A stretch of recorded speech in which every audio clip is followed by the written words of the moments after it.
چوری ڈکیتی۔ الحمدللہ رب العالمین والصلاة والسلام علی خاتم النبیین، اما بعد فاعوذ باللہ من الشیطان الرجیم، بسم اللہ الرحمن الرحیم۔ چوری ڈکیتی۔ درود شریف کی فضیلت سعادت دارین میں ہے کہ جاء رجل الی النبی، ایک شخص دربار رسالت میں حاضر ہوا، فشکا الیہ الفقر وضیق العیش والمعاش، اور فقر و فاقہ اور تنگی معاش کی شکایت کی۔ تو اللہ پاک کے آخری نبی صلی اللہ علیہ وآلہ وسلم نے فرمایا، اذا دخلت منزلک فسلم ان کان فیہ احد او لم یکن فیہ احد، یعنی جب تم اپنے گھر میں داخل ہو تو السلام علیکم کہہ لیا کرو، چاہے گھر میں کوئی ہو یا نہ ہو، پھر مجھ پر سلام کہا کرو، اور ایک مرتبہ قل هو اللہ احد پڑھ لیا کرو۔ اس شخص نے ایسا ہی کیا تو اللہ پاک نے اس پر رزق کھول دیا، حتیٰ کہ اس کے ہمسایوں اور رشتہ داروں کو بھی اس رزق سے حصہ پہنچا۔ صلو علی الحبیب صلی اللہ علی محمد۔ ساتویں آسمان کا فرشتہ صحابی رسول حضرت زید بن حارثہ رضی اللہ عنہ نے ایک مرتبہ سفر کے لیے طائف سے ایک خچر کرائے پر لیا۔ خچر والا ڈاکو تھا، وہ آپ کو سوار کر کے لے چلا اور ایک ویران اور سنسان جگہ پر لے جا کر خچر سے اتار دیا اور آپ کی طرف خنجر لے کر حملے کے ارادے سے بڑھا۔ وہاں ہر طرف لاشوں کے ڈھانچے بکھرے پڑے تھے۔ آپ نے اس سے فرمایا، اے شخص، تو مجھے قتل کرنا چاہتا ہے تو مجھے اتنی مہلت دے دے کہ میں 2 رکعت نماز پڑھ لوں۔ اس بدنصیب نے کہا، اچھا تو نماز پڑھ لے۔ تو اس سے پہلے بھی بہت سے مقتولوں نے نمازیں پڑھی تھیں، مگر ان کی نمازوں نے ان کی جان نہ بچائی۔ حضرت زید بن حارثہ رضی اللہ عنہ فرماتے ہیں، جب میں نماز سے فارغ ہوا تو وہ قتل کرنے کے لیے میرے قریب آ گیا۔ میں نے دعا مانگی اور یا ارحم الراحمین کہا۔ غیب سے آواز آئی، اے شخص تو ان کو قتل مت کر۔ ڈاکو یہ آواز سن کر ڈر کر ادھر ادھر دیکھنے لگا۔ جب کوئی نظر نہ آیا تو وہ پھر مجھے قتل کرنے کے لیے آگے بڑھا۔ میں نے دوبارہ بلند آواز سے یا ارحم الراحمین کہا، پھر غیبی آواز آئی۔ تیسری مرتبہ جب میں نے یا ارحم الراحمین کہا تو میں نے دیکھا کہ ایک شخص گھوڑے پر سوار ہے، اس کے ہاتھ میں نیزہ ہے اور نیزے کی نوک پر آگ کا ایک شعلہ ہے۔ اس شخص نے آتے ہی ڈاکو کے سینے میں اس زور سے نیزہ مارا کہ نیزہ اس کے سینے کو چیرتا ہوا پار نکل گیا اور وہ ڈاکو زمین پر گر کر مر گیا۔ پھر وہ سوار مجھ سے کہنے لگا کہ جب تم نے پہلی مرتبہ یا ارحم الراحمین کہا تو میں 7ویں آسمان پر تھا، جب دوسری مرتبہ تم نے یا ارحم الراحمین کہا تو میں آسمان دنیا پر تھا، اور جب تیسری مرتبہ تم نے یا ارحم الراحمین کہا تو میں تمہارے پاس تمہاری مدد کے لیے آ گیا۔ اللہ رب العزت کی ان پر رحمت ہو اور ان کے صدقے ہماری بے حساب مغفرت ہو، آمین بجاہ خاتم النبیین صلی اللہ علیہ وآلہ وسلم۔ کیوں کر نہ میرے کام بنے غیب سے حسن، بندہ بھی ہوں تو کیسے بڑے کار ساز کا۔ صلو علی الحبیب صلی اللہ علی محمد۔ چوروں اور ڈاکوؤں کے مظالم۔ پیارے پیارے اسلامی بھائیوں، اللہ پاک کے مبارک نام کی برکتوں سے بڑی بڑی مصیبتیں دور ہو جاتی ہیں۔ ظاہری اسباب اختیار کرنے کے ساتھ ساتھ اللہ پاک کی بارگاہ میں اپنی پریشانی دور ہونے کی التجا بھی کرنی چاہیے۔ بارہا ایسی غیبی امداد ہو جاتی ہے کہ بندہ حیران رہ جاتا ہے۔ گزشتہ واقعے میں ظالم ڈاکو کی موت کا بڑا عبرتناک بیان ہے۔ افسوس، کئی پریشانیوں اور دکھوں کے علاوہ چوروں، ڈاکوؤں نے اسلحے کے زور پر چھینا جھپٹی کر کے مختلف طرح کی ذہنی جسمانی تکلیفوں کے ساتھ ساتھ مہنگائی سے پریشان عوام میں خوف و ہراس پھیلا رکھا ہے۔ آئے دن چوری ڈکیتی کی خبریں سننے کو ملتی ہیں، بلکہ سوشل میڈیا پر اب ایسی ویڈیوز کا سلسلہ بن گیا ہے۔ کہیں کسی غریب کے گھر میں گھس کر بچی کا جہیز جسے والد اور بھائی خون پسینہ بہا کر جمع کرتے ہیں اسے لوٹ کر لے جاتے ہیں، اور کہیں محنت مزدوری کرنے والا تنخواہ لے کر خوشی خوشی گھر جا رہا ہوتا ہے تو رقم چھین کر یہ ظالم اس غریب کی خوشی کو غم میں بدل دیتے ہیں۔ یاد رکھیے، چوری ڈکیتی حرام اور جہنم میں لے جانے والا کام ہے۔ اللہ پاک سورۃ البقرہ آیت نمبر 188 میں ارشاد فرماتا ہے، وَلَا تَأْكُلُوا أَمْوَالَكُمْ بَيْنَكُمْ بِالْبَاطِلِ، ترجمہ کنز العرفان، اور آپس میں ایک دوسرے کا مال ناحق نہ کھاؤ۔ تفسیر خزائن العرفان میں ہے، اس آیت میں باطل طور پر کسی کا مال کھانا حرام فرمایا گیا، خواہ لوٹ کر ہو یا چھین کر، چوری سے یا جوئے سے، یا حرام تماشوں یا حرام کاموں یا حرام چیزوں کے بدلے، یا رشوت یا جھوٹی گواہی سے، یہ سب ممنوع حرام ہے۔ ظلم و ستم کی آندھیاں چلا کر اسلحے کے زور پر یا کسی بھی طرح سے چوری ڈکیتی کرنے والوں کو خدائے احکم الحاکمین کی خفیہ تدبیر یعنی چھپے فیصلے سے ڈرنا چاہیے۔ زندگی کا بھروسہ نہیں، موت کسی وقت اور کہیں بھی آ سکتی ہے، نہ جانے کس گولی پر آپ کا نام لکھا ہو۔ اخبارات میں ایسی خبریں بھی آتی ہیں کہ اپنے ہی ساتھی ڈاکو کی گولی لگنے سے دوسرا ڈاکو مارا گیا، اور کبھی چور ڈاکو پولیس کی گولی کا شکار ہو کر اپنے انجام کو پہنچ جاتے ہیں۔ چوروں کی برائی کے لیے اتنا ہی کافی ہے کہ اللہ پاک کے پیارے پیارے آخری نبی محمد عربی صلی اللہ علیہ وآلہ وسلم نے فرمایا، چور پر اللہ پاک نے لعنت فرمائی ہے۔ عارضی خوشیوں اور فانی دنیا کی خاطر چوری ڈکیتی کے ذریعے حرام مال جمع کرنے والوں کو خوف خدا سے گھبرا کر بارگاہ رب العزت میں سچے دل سے توبہ کر لینی چاہیے کہ اگر اللہ پاک کی رحمت سے دور ہو گئے تو مرنے کے بعد کیا بنے گا؟ اگر قبر و حشر میں عذاب الہی میں گرفتار ہو گئے تو پھر کون بچائے گا؟ کم کھا کر حلال روزی کمانے کی فکر کرنی چاہیے۔ مال حرام سے لاکھوں کروڑوں روپے حاصل کر کے عیش بھری زندگی گزار بھی لی، پھر بھی ایک دن مرنا ہے۔ قبر میں مال و دولت ساتھ نہیں جائے گا۔ یقین نہ آئے تو کسی میت کا کفن دیکھ لیجئے۔ کیا آپ نے کبھی کسی کفن میں جیب دیکھی ہے؟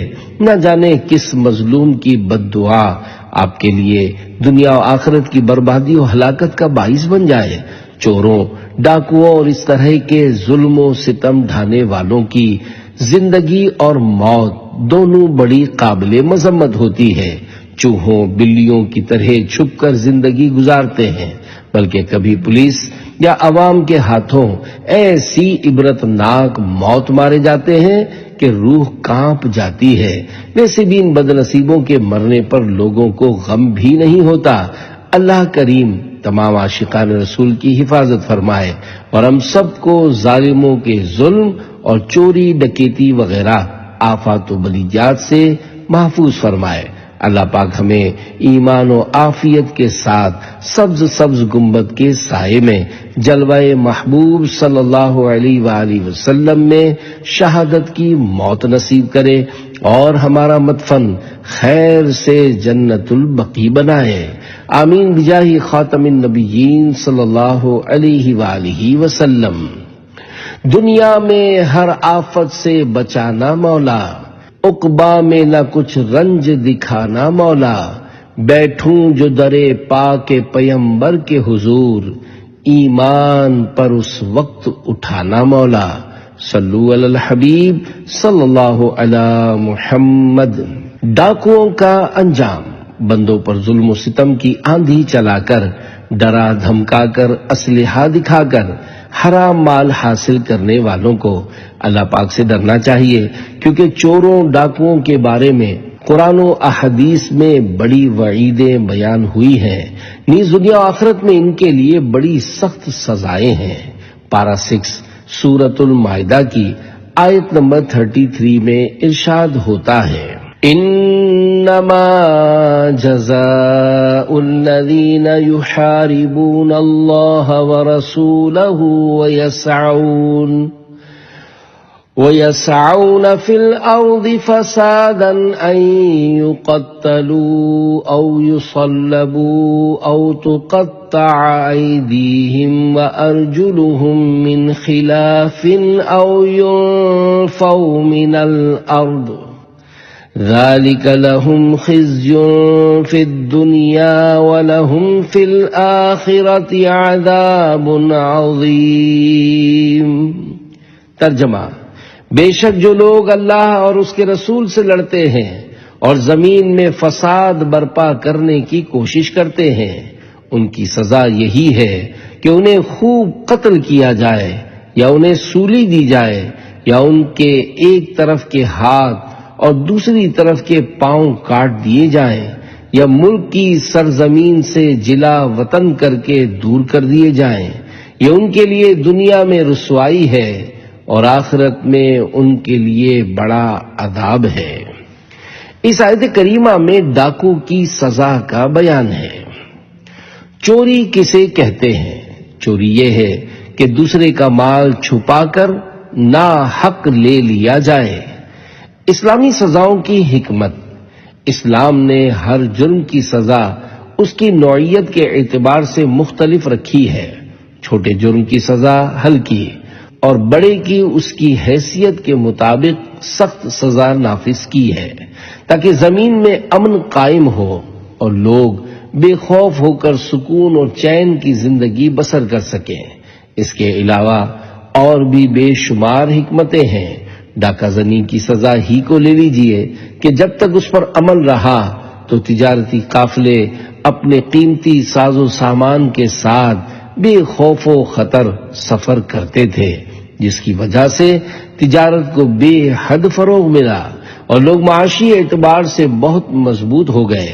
اب تو حالات اتنے نازک ہو چکے ہیں کہ بینک سے کوئی پیسے لے کر نکلا تو راستے میں لٹ جاتا ہے، کوئی پیدل جا رہا ہے تو اس کی نقدی اور موبائل چھن جاتا ہے، کوئی بس کا مسافر ہے تو وہاں بھی محفوظ نہیں، کوئی اپنی سواری پر ہے تو وہ خود کو زیادہ خطرے میں محسوس کرتا ہے۔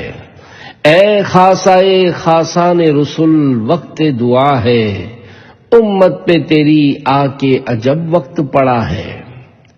ظلماً لوگوں کا مال لینے کے متعلق 7 فرامین مصطفیٰ صلی اللہ علیہ وآلہ وسلم۔ نمبر 1، حضرت ابو ہریرہ رضی اللہ عنہ سے روایت ہے کہ حضور صلی اللہ علیہ وآلہ وسلم نے فرمایا، چور پر اللہ پاک نے لعنت فرمائی۔ 2، جو سرے عام لوٹ مچائے وہ ہم سے نہیں۔ حضرت مفتی احمد یار خان رحمت اللہ علیہ فرماتے ہیں، یعنی جو ظالم کھلے بندوں لوگوں کا مال چھین لے اور لوگ منہ تکتے رہ جائیں، ایسا ظالم ہمارے طریقے ہماری جماعت سے خارج ہے۔ اسلام سے نکل جانا مراد نہیں کہ جرم فساد عمل ہے، فساد عقیدہ نہیں۔ خیال رہے ڈکیتی کی سزائیں مختلف ہیں، بعض صورتوں میں اس کو سولی دی جائے گی۔ نمبر 3، چور چوری کرتے وقت اور ڈاکو ڈکیتی کرنے کی حالت میں مومن نہیں رہتا کہ لوگ اپنے مال کو ترستی نگاہ اٹھا کر دیکھتے رہ جائیں، لہذا ان سے بچو، ان سے بچو۔ شارح بخاری حضرت علامہ مفتی شریف الحق امجدی رحمت اللہ علیہ فرماتے ہیں، اس سے یہ بھی مراد ہو سکتی ہے کہ کامل الایمان ہوتے ہوئے کوئی یہ گناہ نہیں کر سکتا، یا یہ کہ مومن کی یہ شان نہیں کہ یہ گناہ کرے۔ حضرت مفتی احمد یار خان رحمت اللہ علیہ فرماتے ہیں، یعنی ان گناہوں کے وقت مجرم سے نور ایمان نکل جاتا ہے، ورنہ یہ گناہ کفر نہیں۔ ڈاکو ظاہر ظہور کھلے عام مال لوٹ لے اور مالک دفع پر قادر نہ ہو، یا اپنے مال کو حسرت بھری نگاہوں سے دیکھتے رہ جائیں کہ ہمارا مال چل دیا۔ ڈکیتی میں 3 جرم ہوئے: غیر کے مال پر ناجائز قبضہ، ظاہر ظہور دوسرے کا مال چھین لینا، دل کی سختی کے لوگوں کی حسرت اور آہ و بکا پر ترس نہ کھائے، لہذا یہ گناہوں کا مجموعہ ہوئی، اس لیے یہ مومن کی شان کے خلاف ہے۔ حضرت علامہ عبد المصطفیٰ آدمی رحمۃ اللہ علیہ فرماتے ہیں، مطلب یہ ہے کہ چوری کرتے وقت اس گناہ کی نحوست سے اس کا نور ایمان اس سے الگ ہو جاتا ہے، پھر جب وہ اس گناہ سے توبہ کر لیتا ہے تو اس کا نور ایمان پھر اس کو مل جاتا ہے۔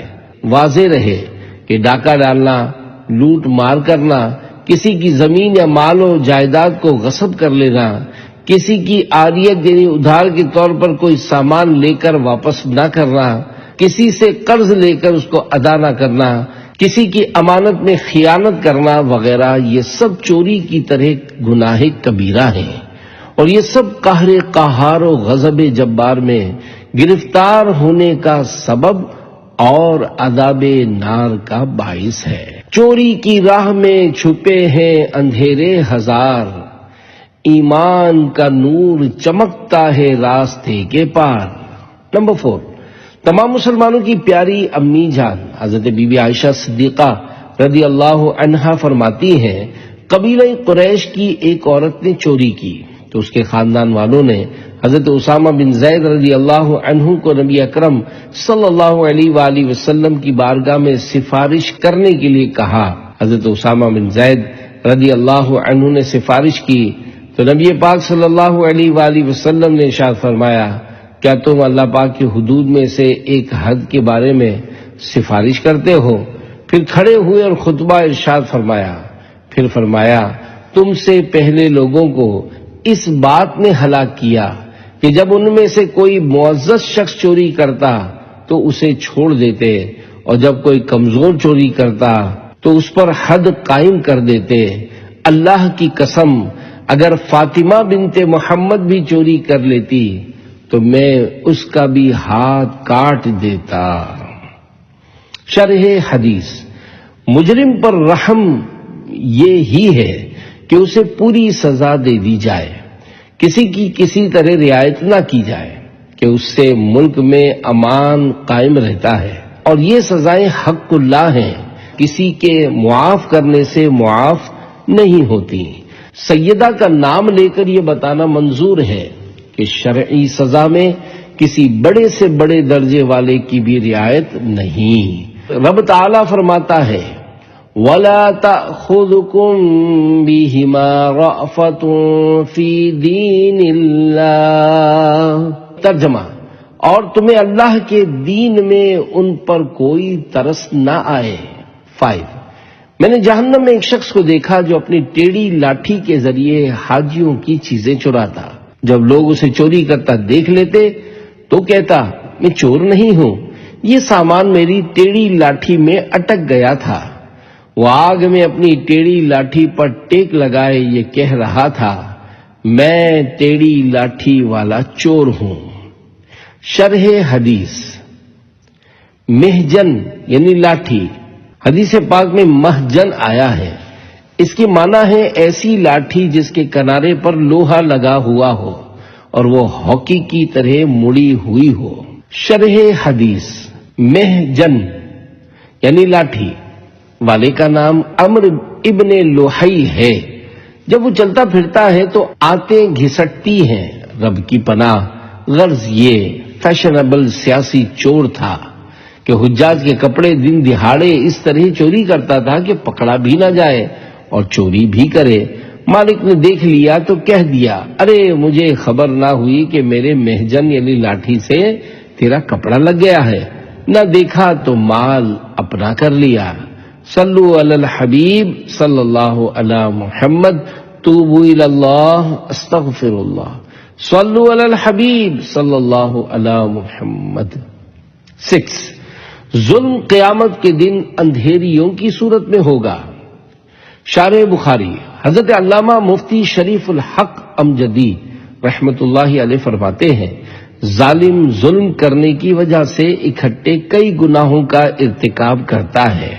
اللہ پاک اور رسول صلی اللہ علیہ وآلہ وسلم کی نافرمانی، ایک کمزور مسلمان کو ایذا یعنی تکلیف پہنچانا، گالی گلوچ دے کر، زد و کوب کر کے یا مال چھین کر یا ان سب کا ارتکاب ایک ساتھ کرنا، جیسا کہ اکثر دیکھنے میں آیا، اس لیے اس کی سزا میں قیامت کے دن ظالم کا ظلم تاریکیاں ہی تاریکیاں بن کر اسے گھیر لے گا۔ 7، حرام سے پلنے والا جسم جنت میں داخل نہیں ہوگا۔ حافظ شمس الدین محمد بن احمد ذہبی شافعی رحمت اللہ علیہ اس حدیث پاک کے تحت فرماتے ہیں، اس حدیث پاک کے وعید کے تحت ڈاکو، چور، مسخرہ، خائن، دھوکہ کرنے والا اور ادھار چیز لے کر انکار کر دینے والا، ناپ تول میں کمی کرنے والا، عیب زدہ چیز کو عیب چھپا کر بیچنے والا، جوا کھیلنے والا، یہ سب کے سب داخل ہیں۔ میراث المناجی میں ہے، جیسے مٹی کے تیل میں بھیگا ہوا کپڑا آگ میں جلد جل جاتا ہے، ایسے ہی سود، رشوت، جوئے، چوری وغیرہ حرام مال سے پیدا شدہ گوشت دوزخ کی آگ میں بہت جلد جلے گا۔ چونکہ غذا سے خون اور خون سے گوشت بنتا ہے، اس لیے غذا بہت پاکیزہ ہونی چاہیے۔ حرام غذا کا اثر سارے بدن پر پڑتا ہے۔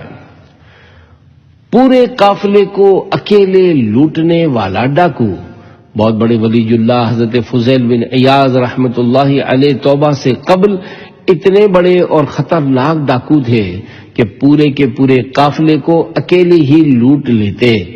ایک مرتبہ قافلہ آپ کے علاقے کے قریب سے گزرا، انہیں وہیں رات ہو گئی۔ آپ ڈاکہ ڈالنے کی نیت سے جب قافلے کے قریب پہنچے تو بعض قافلے والوں کو یہ کہتے ہوئے سنا، تم اس بستی کی طرف نہ جاؤ بلکہ کوئی اور راستہ اختیار کر لو، یہاں فضیل نامی ایک خطرناک ڈاکو رہتا ہے۔ آپ نے جب قافلے والوں کی یہ بات سنی تو کپ کپی طاری ہو گئی اور بلند آواز سے کہا، اے لوگو، میں فضیل بن عیاض تمہارے سامنے موجود ہوں، جاؤ بے خوف و خطر گزر جاؤ، تم مجھ سے محفوظ ہو۔ خدا کی قسم آج کے بعد میں کبھی بھی اللہ پاک کی نافرمانی نہیں کروں گا۔ اتنا کہہ کر آپ وہاں سے چلے گئے اور اپنے پچھلے تمام گناہوں سے توبہ کر کے راہ حق کے مسافروں میں شامل ہو گئے۔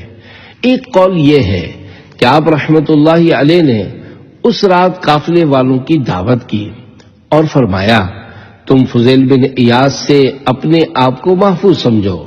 پھر ان کے جانوروں کے لیے چارہ وغیرہ لینے چلے گئے۔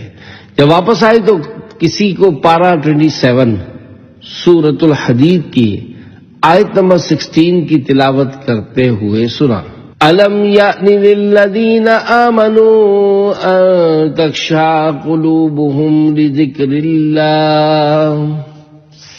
قرآن کریم کی آیت تاثیر کا تیر بن کر آپ کے سینے میں اتر گئی۔ آپ رحمت اللہ علیہ نے رونا شروع کر دیا اور اپنے کپڑوں پر مٹی ڈالتے ہوئے کہا، ہاں کیوں نہیں، اللہ پاک کی قسم اب وقت آ گیا۔ آپ اسی طرح روتے رہے اور پھر اپنے تمام گناہوں سے توبہ کر لی۔ اللہ پاک کی ان پر رحمت ہو اور ان کے صدقے ہماری بے حساب مغفرت ہو۔ آمین بجاہ خاتم النبیین صلی اللہ علیہ وآلہ وسلم۔ صلو علی الحبیب صلی اللہ علی محمد۔ بھائی بھائی بن جاؤ، پیارے پیارے اسلامی بھائیوں، گھناؤنے اور حرام کام چوری ڈکیتی کرنے پر چور ڈاکوؤں کو اپنے مسلمان بھائی کو گھورنے، ڈرانے، دھمکانے، خوف زدہ کرنے، ہاتھ اٹھانے، اسلحہ تاننے، مال چھیننے اور خواتین سے زیورات وغیرہ کے حصول کے لیے زخمی کرنے جیسے کئی گناہ مزید کرنے پڑتے ہیں۔ حالانکہ ہمارے پیارے نبی صلی اللہ علیہ وآلہ وسلم نے ارشاد فرمایا، کیا تم جانتے ہو کہ مسلمان کون ہے؟ صحابہ کرام علیہم رضوان نے عرض کی، اللہ پاک اور اس کے رسول صلی اللہ علیہ وآلہ وسلم زیادہ جانتے ہیں۔ ارشاد فرمایا، مسلمان وہ ہے جس کی زبان اور ہاتھ سے دوسرے مسلمان محفوظ رہیں۔ ارشاد فرمایا، تم جانتے ہو کہ مومن کون ہے؟ صحابہ کرام علیہم رضوان نے عرض کی، اللہ پاک اور اس کے رسول صلی اللہ علیہ وآلہ وسلم زیادہ جانتے ہیں۔ ارشاد فرمایا، مومن وہ ہے جس سے ایمان والے اپنی جانوں اور مالوں کو محفوظ سمجھیں۔ ایک اور حدیث پاک میں فرمایا گیا، اے اللہ کے بندو، بھائی بھائی بن جاؤ، مسلمان مسلمان کا بھائی ہے، اس پر نہ ظلم کرے نہ اس کو رسوا کرے۔ حضور صلی اللہ علیہ وآلہ وسلم نے فرمایا، مسلمان کو نہ ڈراؤ، کیونکہ مسلمان کو ڈرانا بہت بڑا ظلم ہے۔ جس نے کسی مسلمان کی طرف ڈرانے والی نظر سے نہ حق دیکھا تو اللہ پاک بروز قیامت اس کے بدلے اسے خوفزدہ کرے گا۔ بد نصیب لوگ، حضور نبی کریم صلی اللہ علیہ وآلہ وسلم فرماتے ہیں، من آذا مسلمن فقد آذانی ومن آذانی فقد آذى اللہ۔ جس نے مسلمان کو تکلیف دی اس نے مجھے تکلیف دی، اور جس نے مجھے تکلیف دی اس نے اللہ پاک کو تکلیف دی۔ جس نے اللہ پاک کو تکلیف دی بالآخر اللہ پاک اسے عذاب میں گرفتار فرمائے گا۔ حضرت علامہ اسماعیل حقی رحمت اللہ علیہ فرماتے ہیں، ایمان والوں کو تکلیف دینا گویا کہ رسول اللہ صلی اللہ علیہ وآلہ وسلم کو اذیت دینا ہے، اور رسول کریم صلی اللہ علیہ وآلہ وسلم کو تکلیف دینا گویا کہ اللہ پاک کو اذیت دینا ہے۔ تو جس طرح اللہ پاک اور اس کے حبیب صلی اللہ علیہ وآلہ وسلم کو اذیت دینے والا دنیا اور آخرت میں لعنت کا مستحق ہے، اسی طرح ایمان والوں کو تکلیف دینے والا بھی دونوں جہاں میں لعنت و رسوائی کا حقدار ہے۔ عظیم تابعی بزرگ حضرت مجاہد رحمت اللہ علیہ فرماتے ہیں، جہنمیوں پر خارش مسلط کر دی جائے گی تو وہ اپنے جسم کو کھجلائیں گے، حتیٰ کہ ان میں سے ایک کے چمڑے سے ہڈی ظاہر ہو جائے گی، تو اسے پکارا جائے گا، اے فلاں، کیا تمہیں اس سے تکلیف ہوتی ہے؟ وہ کہے گا ہاں۔ پکارنے والا کہے گا، تو مسلمانوں کو تکلیف پہنچایا کرتا تھا، یہ اس کی سزا ہے۔ ہمیشہ ہاتھ بھلائی کے واسطے اٹھے، بچانا ظلم و ستم سے مجھے صدا یا رب۔ صلو علی الحبیب صلی اللہ علی محمد۔ پیارے پیارے اسلامی بھائیوں، اللہ غنی کی شان بے نیازی کے قربان، جب وہ نوازنے پر آتا ہے تو کیسے نوازتا ہے؟ ملفوظات اعلی حضرت میں ہے، ڈاکو ولی بن گیا۔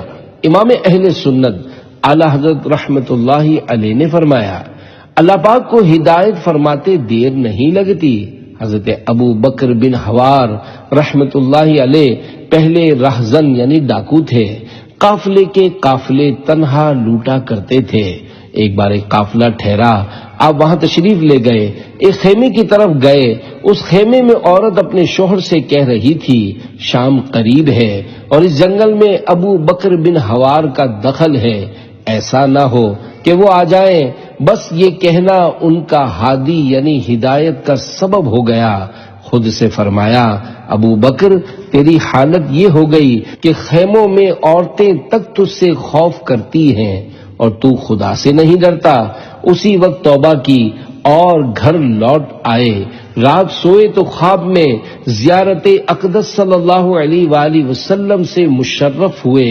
حضور اقدس صلی اللہ علیہ وآلہ وسلم کے ساتھ ابو بکر صدیق رضی اللہ عنہ بھی تھے۔ آپ نے عرض کیا، بیعت لیجئے۔ ارشاد فرمایا، تجھ سے تیرا ہم نام بیعت لے گا۔ حضرت ابو بکر صدیق رضی اللہ عنہ نے بیعت لی اور اپنی کلاه یعنی امامہ مبارک ان کے سر پر رکھی۔ آنکھ کھلی تو کلاه اقدس موجود تھی۔ سلسلہ حواریہ آپ سے شروع ہوا۔ اللہ پاک کی ان پر رحمت ہو اور ان کے صدقے ہماری بے حساب مغفرت ہو۔ آمین بجاہ خاتم النبیین صلی اللہ علیہ وآلہ وسلم۔ صلو علی الحبیب صلی اللہ علی محمد۔ جہنم کا کھولتا ہوا پانی۔ سلطان الواعدین مولانا ابو النور بشیر کوٹلوی رحمت اللہ علیہ لکھتے ہیں، جن لوگوں نے سود، رشوت، غبن اور دیگر ناجائز طریقوں سے جو مال کمایا اور کھایا ہے، کل قیامت کے دن جب شہنشاہ حقیقی انہیں جہنم کا کھولتا ہوا پانی پلائے گا تو یہ سارا حرام کا مال وہاں اگلنا پڑے گا اور چور پکڑے جائیں گے۔ پس آج توبہ کے ساتھ معدہ صاف کر لینا چاہیے۔ چور ڈاکو سے بڑا ظالم۔ تفسیر قرطبی میں ہے، جو چور اور ڈاکو مسافروں اور شہریوں سے لوٹ مار کر کے ان پر ظلم کرتے ہیں، یہ سب ظالم کی صف میں شامل ہیں۔ ان تمام پر اللہ پاک کوئی ان سے بڑا ظالم مسلط کر دیتا ہے۔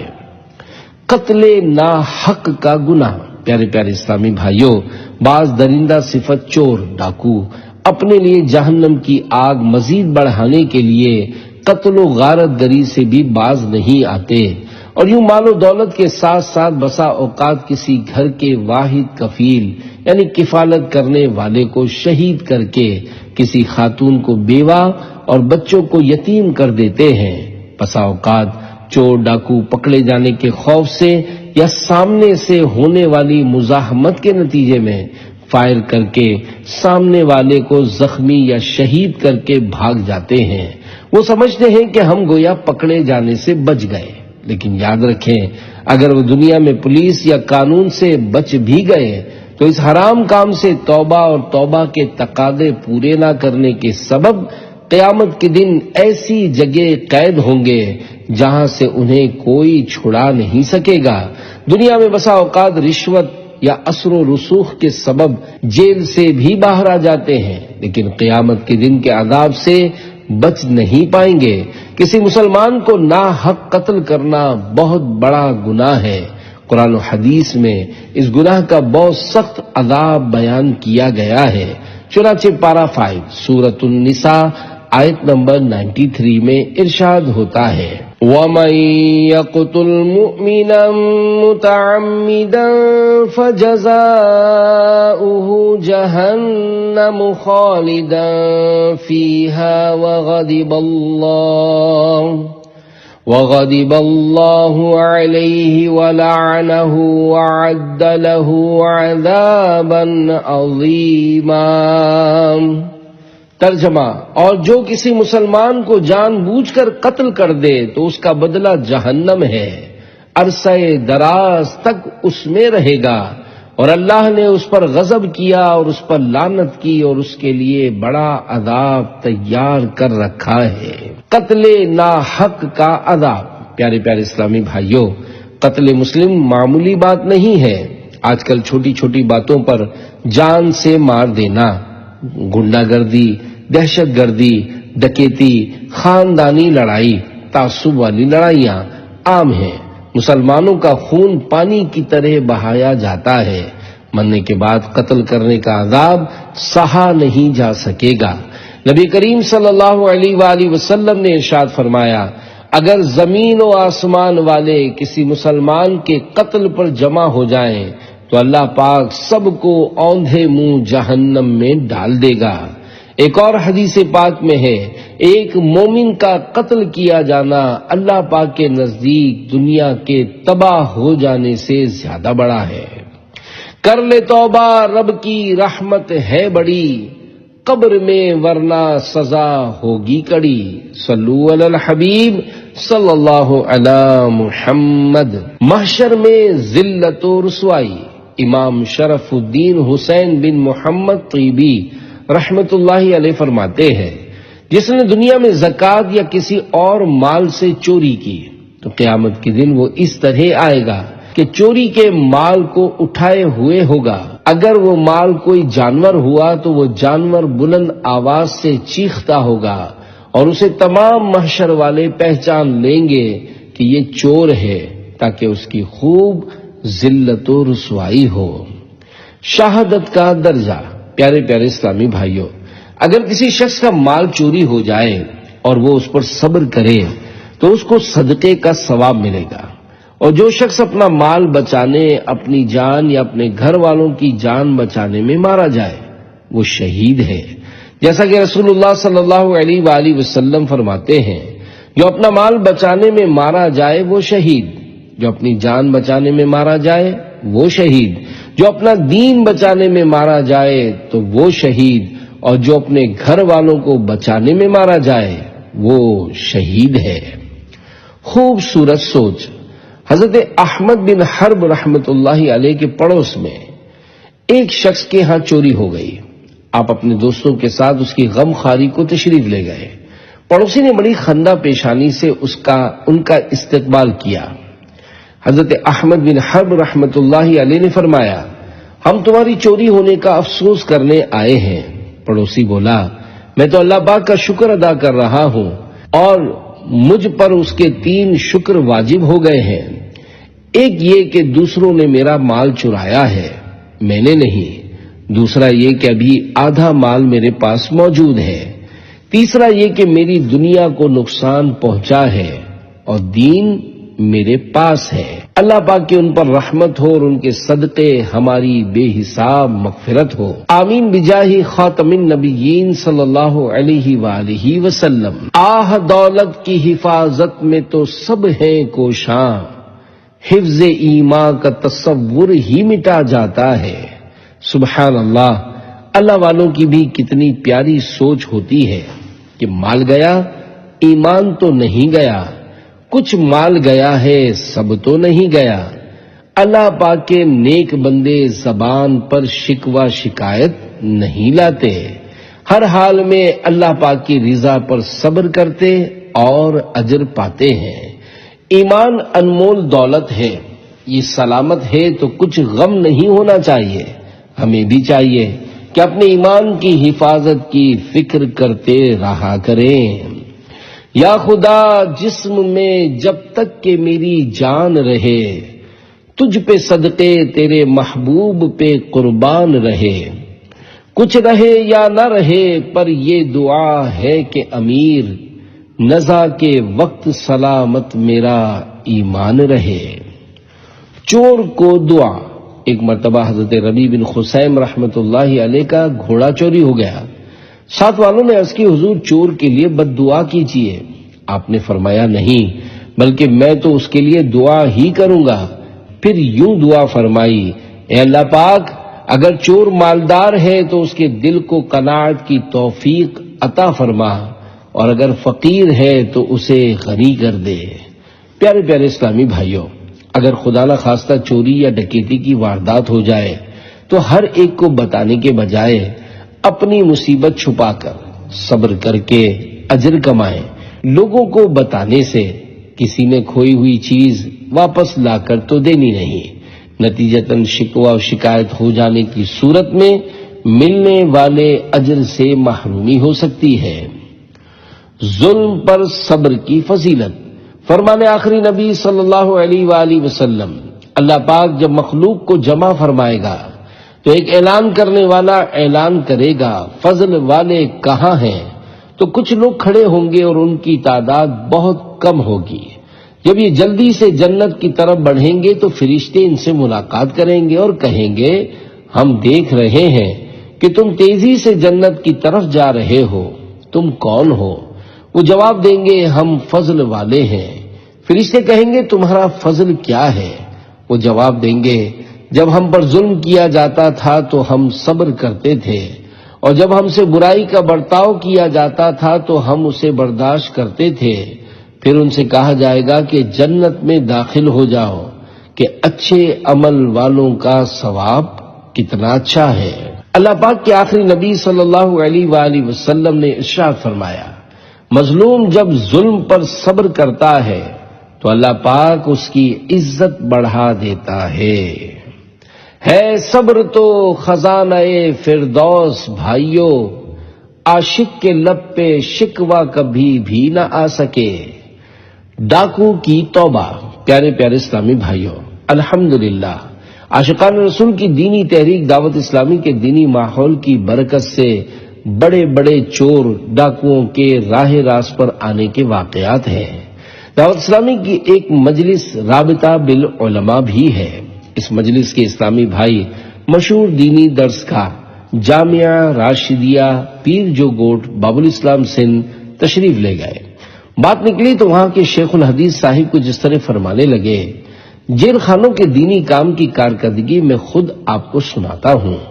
پیر جو گوٹ کے اطراف میں ایک ڈاکو نے تباہی مچا رکھی تھی، میں اسے جانتا تھا۔ آئے دن پولیس کے ساتھ اس کی آنکھ مچولی جاری رہتی، کئی بار گرفتار بھی ہوا مگر تعلقات استعمال کر کے چھوٹ گیا۔ آخر کسی جرم میں کراچی پولیس کے ہتھے چڑھ گیا، سزا ہوئی اور جیل میں چلا گیا۔ سزا کاٹ لینے کے بعد رہائی ملنے پر مجھ سے ملنے آیا۔ میں پہلی نظر میں اسے پہچان نہ سکا کیونکہ اس کے چہرے پر مدینے والے مصطفیٰ صلی اللہ علیہ وآلہ وسلم کی محبت کی نشانی نورانی داڑھی جگمگا رہی تھی، سر پر امامہ شریف کا تاج، پیشانی پر نمازوں کا نور نظر آ رہا تھا۔ وہ بولا، الحمدللہ جیل کے اندر مجھے دعوت اسلامی کا دینی ماحول مل گیا۔ اگر چور ڈاکو بھی آ جائیں گے تو سدھر جائیں گے گر ملا دینی ماحول۔ گناہگاروں آؤ، سیاہ کاروں آؤ، گناہوں کو دے گا چھڑا دینی ماحول۔ صلو علی الحبیب صلی اللہ علی محمد۔ حلال کمائیے۔ رسول اللہ صلی اللہ علیہ وآلہ وسلم نے فرمایا، روح القدس یعنی حضرت جبریل علیہ السلام نے میرے دل میں ڈالا کہ کوئی جان نہ مرے گی حتیٰ کہ اپنا رزق پورا کرے۔ خیال رکھو کہ اللہ سے ڈرو، تلاش رزق میں درمیانی راہ اختیار کرو، اور رزق میں دیر لگنا تم کو اس پر نہ اکسائے کہ تم اللہ پاک کی نافرمانی سے رزق ڈھونڈو، کیونکہ اللہ کے پاس کی چیزیں اس کی فرما برداری سے ہی حاصل کی جا سکتی ہیں۔ شرح حدیث یعنی حلال ذریعے سے روزی کماؤ، حرام ذریعوں سے بچو۔ حرام ذریعوں سے کمانا افراط یعنی حد سے بڑھنا ہے، اور بالکل کمائی نہ کرنا، بیکار بیٹھ رہنا، تفرید یعنی حد سے زیادہ کمی کرنا۔ درمیانی راہ یہ ہے کہ اگر کبھی روزی کم ملے یا کچھ روز کے لیے نہ ملے تو چوری، جوا، رشوت، خیانت، غصب وغیرہ سے روزی حاصل کرنے کی کوشش نہ کرو۔ حلال کام کیے جاؤ، اس کی مہربانی سے امید رکھو، یعنی سب کی روزی اللہ کے ہی پاس ہے۔ اگر تم نے اسے حرام ذریعے سے حاصل کیا تو وہ حرام ہو کر تم تک پہنچی، رب بھی ناراض ہوا، مگر ملا وہی جو تمہارا حصہ تھا۔ اور اگر حلال ذریعے سے حاصل کیا تو وہ حلال ہو کر تمہارے پاس پہنچا، اللہ پاک بھی راضی ہو گیا، ملا تمہارا حصہ ہی۔ بڑی بڑی مونچھوں والا بدماش۔ پیارے پیارے اسلامی بھائیوں، حصول علم دین کے لیے دعوت اسلامی کے سنتوں بھرے اجتماعات بھی اہم ذریعہ ہیں۔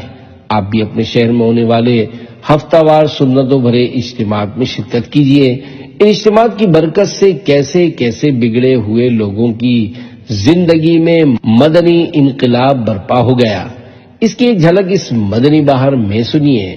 ایک عالم صاحب جو کہ دعوت اسلامی کے مبلغ ہیں، انہوں نے بتایا کہ سن 1995 میں ایک شخص جس پر کم و بیش 11 ڈکیتیوں کے کیس تھے، جن میں ایک قتل کا مقدمہ بھی شامل ہے، 1 سال جیل کی سلاخوں کے پیچھے بھی رہا تھا، محکمہ نہر میں ملازمت بھی تھی، تنخواہ 3000 تھی، مگر وہ ناجائز ذرائع سے مثلا درخت فروخت کر کے، چوری کا پانی وغیرہ دے کر ماہانہ 10,000 تک کر لیتا۔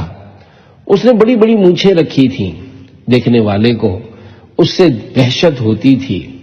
ایک روز میں نے انفرادی کوشش کرتے ہوئے اسے دعوت اسلامی کے سنتوں بھرے اجتماع کی دعوت پیش کی، مگر اس نے میری دعوت ٹال دی۔ میں نے ہمت نہیں ہاری، وقتاً فوقتاً دعوت پیش کرتا رہا۔ آخر کار کم و بیش 2 سال بعد اس نے دعوت قبول کر لی اور وہ ریوالور کے ساتھ اجتماع میں شریک ہو گیا۔ اتفاق سے اس دن میرا ہی بیان تھا جو کہ جہنم کے عذاب کے متعلق تھا۔ جہنم کی تباہ کاریاں سن کر سخت سردیوں کا موسم ہونے کے باوجود بدماش پسینے سے شرابور ہو گیا۔ بعد اجتماع وہ روتا جاتا اور کہتا جاتا، ہائے میرا کیا بنے گا، میں نے بہت سارے گناہ کیے ہیں۔ پھر وہ 3 دن بخار کے عالم میں رہا۔ اسے اپنے گناہوں کا شدت سے احساس ہو چکا تھا۔ اس نے توبہ کر لی اور نمازیں بھی پڑھنے لگا۔ دوسری جمعرات اسے پھر اجتماع میں شرکت کی سعادت ملی اور جنت کے موضوع پر بیان سن کر اس کو ڈھارس ملی۔ آہستہ آہستہ اس پر مدنی رنگ چڑھتا چلا گیا، یہاں تک کہ وہ دعوت اسلامی کے دینی ماحول سے وابستہ ہو گیا۔ داڑھی اور امامہ سجانے کی سعادت بھی حاصل کر لی۔ یہ بیان دیتے وقت وہ دعوت اسلامی کے دینی کاموں میں مشغول، تنظیمی طور پر صوبائی سطح پر مجلس خدام المساجد کی ذمہ داری پر فائز ہے۔ اگر چور ڈاکو بھی آ جائیں گے تو سدھر جائیں گے گر ملا دینی ماحول، گناہ گارو آؤ سیاہ کارو آؤ، گناہوں کو دے گا چھڑا دینی ماحول۔ صلو علی الحبیب صلی اللہ علی محمد۔ جان و مال کی حفاظت کے لیے چند روحانی علاج پیش کیے جاتے ہیں۔ انشاءاللہ ان کی برکت سے جان و مال اور گھر وغیرہ کی حفاظت ہوگی۔ چور ڈاکو سے حفاظت کے 6 وظیفے۔ نمبر 1، مسلمانوں کے چوتھے خلیفہ حضرت علی رضی اللہ عنہ فرماتے ہیں، میں نے نبی کریم صلی اللہ علیہ وآلہ وسلم کو منبر پر فرماتے ہوئے سنا، جو کوئی رات کو سوتے وقت اسے یعنی آیت الکرسی کو پڑھے گا، اللہ پاک اسے اس کے گھر کو اور آس پاس کے گھروں کو محفوظ فرما دے گا۔ شرح حدیث، اس کی برکت سے سارے محلے میں چوری، آگ لگنے، مکان گر جانے، بلکہ ساری ناگہانی آفتوں سے صبح تک امن رہے گا۔ یہ عمل بہت مجرب ہے۔ نمبر 2، اگر اسے لکھ کر فریم بنوا کر مکان میں اونچی جگہ لگا دیں گے تو انشاءاللہ اس گھر میں کبھی فاقہ نہ ہوگا، بلکہ روزی میں برکت ہوگی اور اس مکان میں کبھی چور نہ آ سکے گا۔ نمبر 3، یا جلیلو 10 بار پڑھ کر اپنے مال و اسباب اور رقم وغیرہ پر دم کر دیجئے، انشاءاللہ چوری سے محفوظ رہے گا۔ نمبر 4، سورۃ التوبہ لکھ کر یا لکھوا کر پلاسٹک کوٹنگ کروا کر اپنے سامان میں رکھیے، انشاءاللہ چوری سے محفوظ رہے گا۔ نمبر 5، مال چوری یا گم ہو جائے، یہ آیت مبارکہ بے شمار پڑھنے سے مل جائے گا انشاءاللہ۔ یا بنی انہا ان تک مثقال حبۃ من خردل فتکن فی صخرۃ او فی السماوات او فی الارض یأت بها اللہ ان اللہ لطیف خبیر۔ پارہ 21 سورہ لقمان آیت 16۔ نمبر 6، اگر رات کو سوتے وقت 21 مرتبہ بسم اللہ الرحمن الرحیم پڑھ لیں تو انشاءاللہ مال و اسباب چوری سے محفوظ رہیں گے اور مرگ ناگہانی یعنی اچانک موت سے بھی حفاظت ہوگی۔ شجرہ عطاریہ کی مدنی بہار۔ کراچی کے علاقے نیا آباد کے اسلامی بھائی سلسلہ قادریہ عطاریہ میں مرید تھے۔ انہوں نے قسم کھاتے ہوئے بیان دیا کہ ایک مرتبہ ان کے آفس میں ڈاکو آ گئے اور اسلحہ نکال کر لوٹنا شروع کر دیا۔ ان کے اندر کی جیب میں 90,000 روپے تھے، جبکہ آگے کی جیب میں چند نوٹ تھے۔ الحمدللہ وہ مطمئن تھے کیونکہ انہوں نے اپنے شجرہ قادریہ رضویہ عطاریہ سے یہ دعا پڑھ لی تھی، بسم اللہ علی دینی، بسم اللہ علی نفسی و ولدی و اہلی و مالی۔